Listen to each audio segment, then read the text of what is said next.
열왕기하 12장 1절에서 21절 말씀.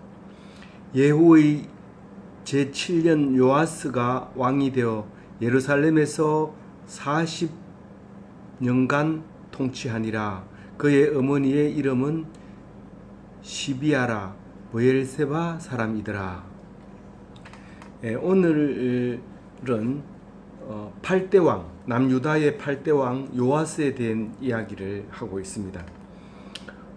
예후 7년에 요아스가 왕이 되었다. 예후는 북 이스라엘 왕이죠. 이제 그 아합 왕조를 멸망시키고 왕이 됐는데 7년째에 남유다의 왕은 요아스가 됐습니다.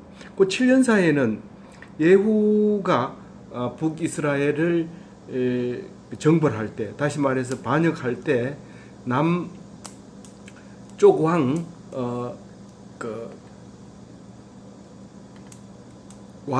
남쪽 왕이 그러니까 요아스 아버지 왕이 이 예후가 반역할 때 그 외삼촌 병문안을 갔다가 그만 거기서 죽게 됩니다.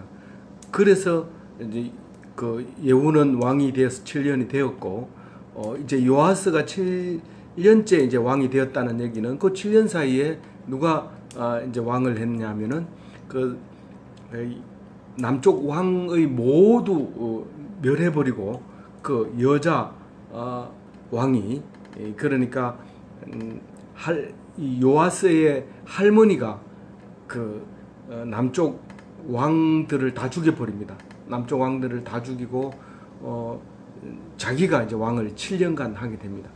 그런데 이 요아스는 고모부가 제사장들만 들어가는 방에다가 넣어놓고 7년 동안 기릅니다. 오직 유일한 길은 요아스 하나만 길이었죠. 그 사람만 왕통을 이을 수 있는 것이었고 다 죽었기 때문에, 그래서 7년 동안 이제 성역에다 가둬놓고 이제 길렀습니다. 이 제사장이 들어가는 방은 왕이라도 들어갈 수 없습니다. 그게 성역이라고 하는 겁니다. 그래서 우리가 성역 없는 수사라고 얘기하면 그런 것까지도 이제 들어가겠다, 이제 그런 말을 하고 있는데, 그것이 여태까지 내려와서 대목꾼들이 급할 때는 천주교로 성당으로 들어가는데 경찰들은 거기에 못 들어가게 되어 있습니다. 그러나 이제 뭐 특별한 경우에도 들어가기도 합니다. 어쨌거나 이제 거기에서 이제 6년을 길러가지고 7년째에 이제 왕이 되었다 하는 얘기를 이 앞에서 했습니다. 그러면 7년짜리가 정치를 할 수 있을까? 나라를 다스릴 수 있을까? 이렇게 걱정이 되지만, 그동안 고모부가 이제 왕을 섭정했던 거, 간섭을 하고, 간섭을 했다는 말을 안 쓰고 이제 교훈했다 그럽니다. 2절에 요아스는 제사장 여호야다가 그를 교훈한 날 동안에는 여호와 보시기에 정직히 행했으되, 이 2절 말만 딱 들어도 이 요아스가 커서 정직하지 않았다 하는 것을 말하고 있습니다. 제사장 고모부 여호야다가 교훈을 할 때 이건 이렇게 해야 됩니다, 저렇게 해야 됩니다, 이렇게 말할 때는 그 말을 잘 들었지만 나중에 이제 자기가 정치를 맡고 나서는 정직하지 않았다 하는 얘기를 하고 있는 것이죠. 그 4절에 보면, 이제 3절에 보면 그 정직하지 못한 이야기를 하고 있는데, 그 산당에 들어있는 그 우상들을 아직도 없애지 못했다, 이제 이런 의미를 나타내고 있습니다. 그러니까 이게 그러면 우상을 제대로 섬겼느냐, 거대하게 섬겼느냐, 날마다 섬겼느냐, 뭐 이런 정도의 문제는 있습니다. 그러나 여기서 말하는 것은 우상을 갖다 놓고 절하고 이렇게 했다는 것보다 하나님 말씀에 순종하지 않았다. 이렇게 생각하면 되겠습니다. 우리가 하나님 말씀에 순종하지 않으면 우상을 섬기는 겁니다. 교회 나와서도 우상 그 하나님 말씀을 순종하지 않을 수 있습니까? 있습니다. 그것은 수없이 이제 말하고 있는 것들이죠. 그래서 여전히 이 교회에 나오는 거, 헌금하는 거, 그게 종교의 생활이고, 그거 말고 하나님을 믿는 것을 더 성경은 정직하다, 그렇게 이야기를 하고 있는 것을 우리는 기억해야 합니다. 여전히 산당에서 제사하며 분향하더라, 이 말은 성전에 오면 하나님이고 밖에 나가면 아니고 이렇다는 말입니다. 다른 말이 아닙니다. 성전에 오면 예수 믿는 척하고 성전 밖에 가서는 안 믿는 척하고, 이것은 이 요하스의 모습을 말하고 있는 겁니다. 그 요하스가 제사장들에게 이런 얘기를 합니다. 이건 세상적인 얘기인데요. 교회 일이지만 세상적인 얘기입니다. 요하스가 그 4절에 보면 성전 수입에 대해서 이제 그 얘기를 합니다. 모든 예물을 하면 하여튼 모든 예물은 성전을 수리하는 데만 쓰라. 그러니까 다른 데 쓰면 안 된다. 이제 그런 얘기를 합니다. 근데 이제 주로 이제 물건을 드리는 거 아니고 현금으로 드리는 겁니다. 이 현금으로 드리는 거는 하나님이 현금을 쓸 수 없잖아요. 그러니까 이제 그것을 여러 용도로 이제 사용하게 되는 건데, 현재와 같죠. 근데 그 전에는 이 염소를 잡아오든지 뭘 잡아오면 그거는 태워서 드리는 거고 또 나누어서 먹는 것이기 때문에 여기서 별도로 얘기 안 해도 됩니다. 누가 얘기했기 때문에? 모세가 얘기했기 때문에. 그러니까 여기서는 얘기 안 하고 현금을 사용하게 될 때 이미 이제 이 돈을 어떻게 써야 될 건가, 그것은 이 요하스가 처음으로 여기서 들어오는 성전 수입은 다 성전 수리한 데만 써라 라고 얘기를 하고 있습니다. 그랬는데 23년이 지났어요. 7살 때 왕이 돼서 23년이 지나면 30살이 됐어요. 근데 돼서 딱 보니까 그때 당시에는 이제 여호야다가 이제 고모부가 이렇게 현금으로 예물이 이제 짐승으로 안 오고 이제 목축 시대는 끝나고 농경진 사회에 들어와 가지고도 곡식을 다 못 먹으니까 팔고 돈을 유통하고 있는데 돈밖에 없는 장사꾼은 어떻게 예물을 드립니까? 그 은을 드려라, 돈을 드려라, 이런 말이죠. 그래서 드렸을 때에 그 돈을 성전 수리하는 데만 쓰라고 얘기하도록 당연히 여호야다가 지시를 했겠죠. 그건 그렇게 쓰는 게 맞습니다 라고 얘기했을 때 요하스가 명령을 했어요. 그런데 그 23년이 지난 뒤에 딱 보니까 그게 아닌 거예요. 그래서 6절에 보면 30살이 돼서 수입은 있는데 지출이 없는 거예요. 다시 말해서 수리가 안 되는 거예요. 그래서 17절에 여호야다를 부릅니다. 고모부를 불러가지고 지금 문책을 합니다. 물론 여호야다 개인적으로 부르면 조카야 이렇게 얘기할 테니까 다른 제사장들하고 한꺼번에 불러서 이제 공식 석상에 딱 불러다 놓고 이제 얘기를 합니다. 내가 여태까지 지금 지시한 것은 다 잘 들었는데 한 가지 지금 안 되고 있는 거가 있다. 어떻게 된 거냐? 왜 성전 수리가 안 됐냐? 헌금 안 했느냐? 이렇게 얘기를 하고 있는 거예요. 그러니까 여기서 아는 사람에게서 은을 받지 말고 이런 말은 그 회개를 말하는 거죠. 회개. 예.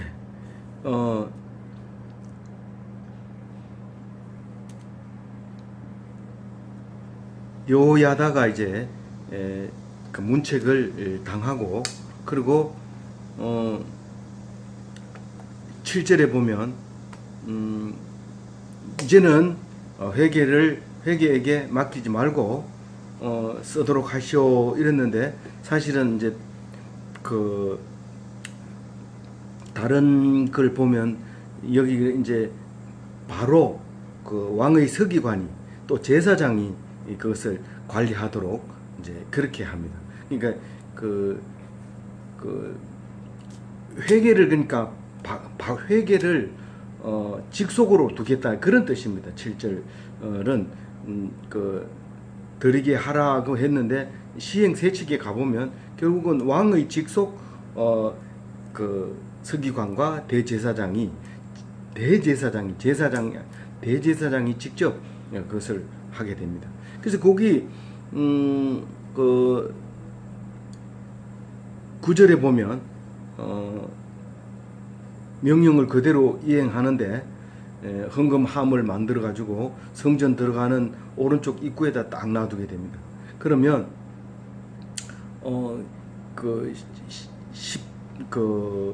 9절에 보면 헌금을 제사장만 넣습니다. 제물을 가지고 오면 모든 제물도 제사장이 이렇게 검사를 해보고 제사를 드리고 그렇게 하는데 이 헌금을 가지고 와도 이제 제사장이 돈을 받아서 헌금통에 넣습니다. 근데 지금은 우리가 다 바로 헌금통에 넣잖아요. 그것은 이제 만인 제사장이잖아요. 우리는 누구든지 하나님께 드릴 수 있기 때문에 바로 우리가 넣을 수 있습니다. 그리고 10절에 보면 이제 헌금 정리를 서기관과 대제사장이 한다 그렇게 해놓고요. 11절에 보면 헌금을 지출할 때는 성전 맡은 자에게 바로 지출한다. 그러니까 수리하는 사람, 건축하는 사람 있는데 또 그 속에는 또 미장하는 사람, 석수, 목수 이렇게 됩니다. 그리고 또 건축 재료를 사야 되고 또 그 필요한 도구나 뭐 이런 것들을 사야 되기 때문에 그것을 직접 지출한다. 이게 12절에 말하고 있고요. 13절에는 지출이 불가능한 항목이 있습니다. 이 헌금으로 사용해서는 안 되는 것이 있습니다. 그게 이제 성전 그릇과 성전 기구와 이런 겁니다. 이거는 이제 지출하지 못하게 되어 있습니다. 그럼 뭐 어떻게 구입해야 되느냐? 성전에 있는 그릇이나 기구가 뭐 좋다고 많이 산다고 해가지고 될 일이 아니고 한번 어느 규모만 있으면 더 이상 살 필요는 없죠. 그런데 더 좋은 걸 사기 위해서 자꾸 이제 산다든가 그렇게 하지는 않도록 그렇게 만들어져 있습니다. 이것은 이제 어쨌든 13절은 그렇게 얘기하고 있어요. 지출하지 못하는 항목이 있다. 여기는 거기다 써서는 안 된다. 이제 그런 얘기를 이제 하고 있습니다. 그 다음에 14절에는 우리가 헌금을 지출하면 그것을 영수증을 받아서 첨부하도록 돼 있잖아요.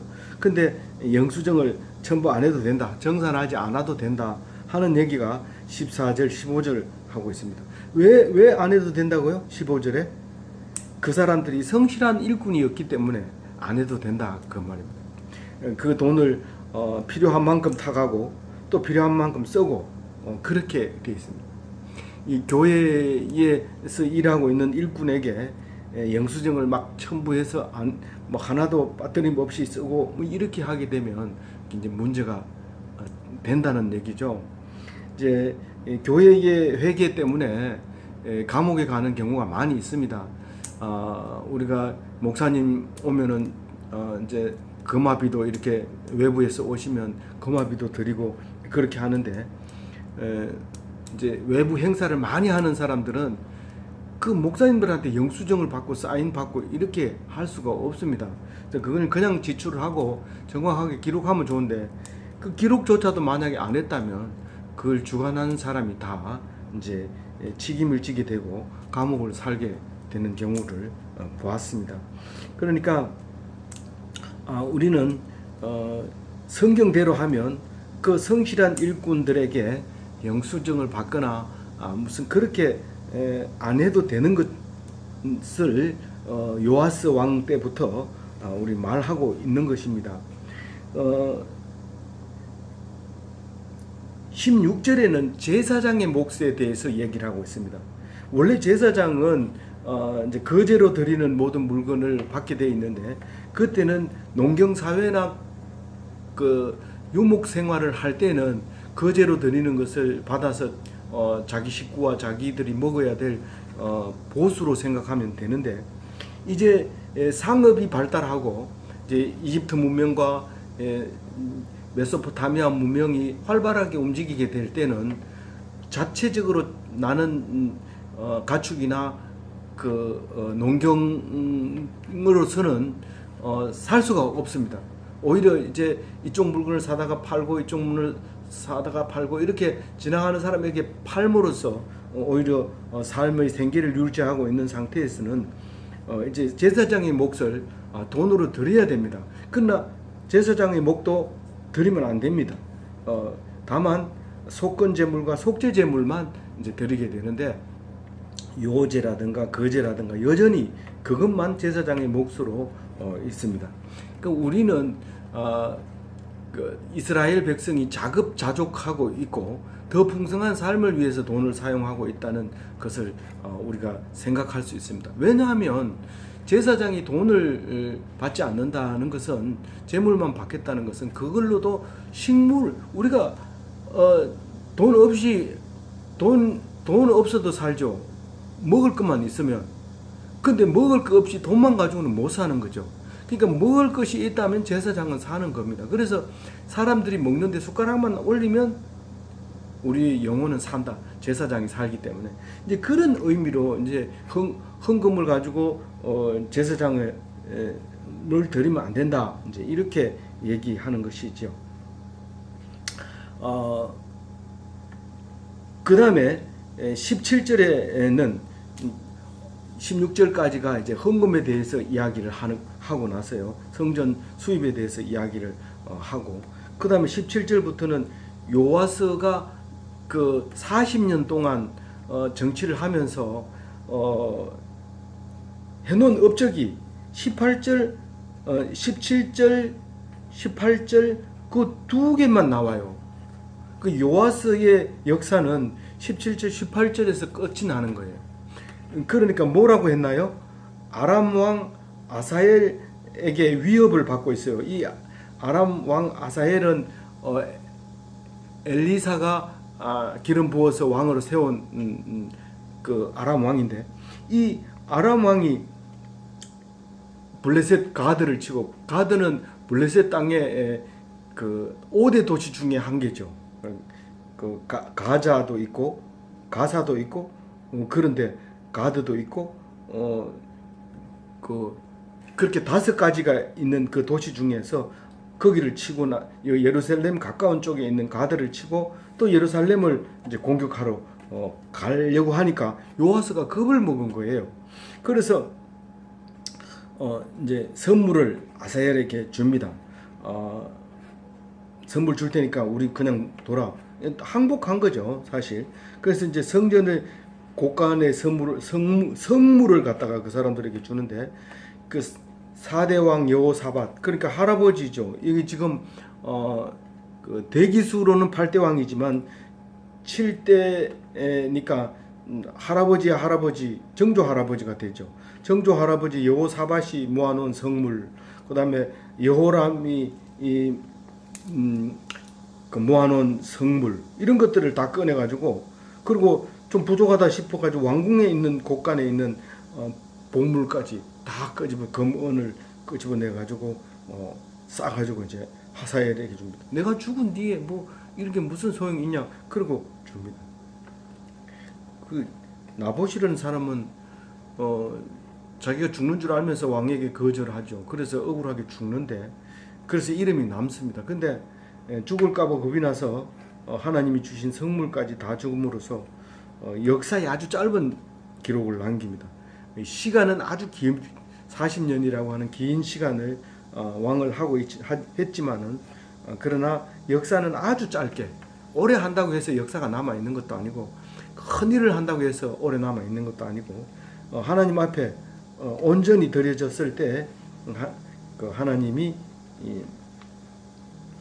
말씀을 남길 수 있도록 그렇게 해주신다 하는 것을 알 수 있습니다.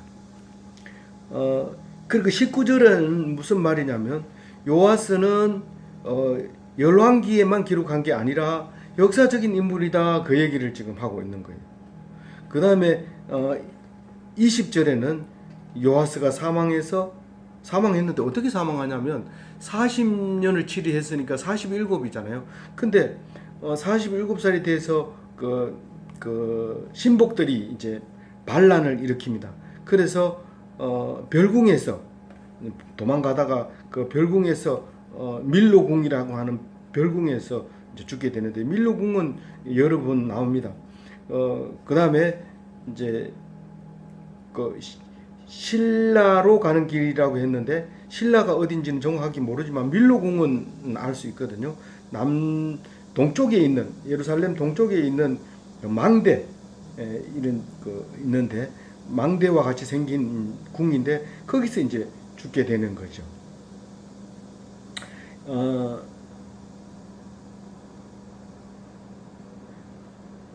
그래서 누가 죽였느냐 하면 신복 중에 요사갈과 여호사바드, 이렇게 두 사람이 바로 밑에 믿고 있었던 사람들 두 사람이 와서 죽이게 됩니다. 왜 죽였을까요? 알 수 없죠. 그러니까 아무리 잘하려고 해도 늘 정적들은 있습니다. 그래서 방탄 조끼를 입고 방탄차를 타고 다니지만 위험합니다. 추락하는 것은 날개가 있기 때문에 그렇습니다. 그리고 이제 두 번째 왕으로, 그 다음 왕으로 아들 아마샤가 왕이 되었다. 장례식은 다윗성에 치러졌다. 그렇게 얘기함으로써 이 요아스의 이야기, 행적, 이것이 오늘 묵상으로 이제 마무리 짓게 되는 것입니다. 아무쪼록 오늘 우리가 23년, 30년이 되어서 고모부를 문책하는 것을 볼 때 고모부는 조심해야 됩니다. 남쪽이나 북쪽이나 고모부는 항상 조심해야 됩니다. 마음을 놓고 있다가 보면 야단 맞습니다. 고모부는 조카를 조심해야 되고, 왕은 자기 신복을, 아주 믿고 있는 부하를 조심해야 됩니다. 나이가 많고 아주 오래됐다 할지라도 제일 가까이 있는 사람을 늘 조심해야 된다, 그런 생각입니다. 그것은 하나님이 우리에게 주신 메시지입니다. 세상 사람이 주의하는 것과 다릅니다. 그러니까 하나님께 기도하면서 늘 온전히 살기를 애쓰는 기독교인이 다 되시기를 바랍니다.